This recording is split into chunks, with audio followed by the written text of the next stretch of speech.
Now, good afternoon everyone. It's April 13, 2022.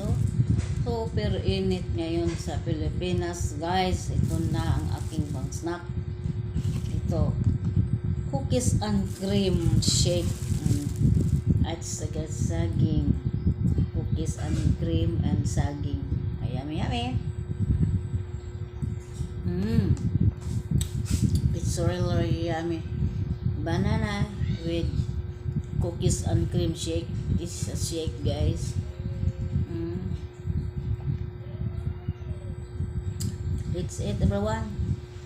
A big banana.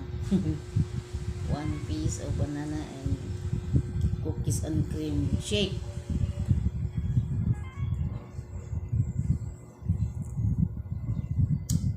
It's so yummy because it's very hot weather here, so it's nice to drink this one, huh? It's really yummy for the hot weather. Okay, thank you for watching, everyone. Bye bye.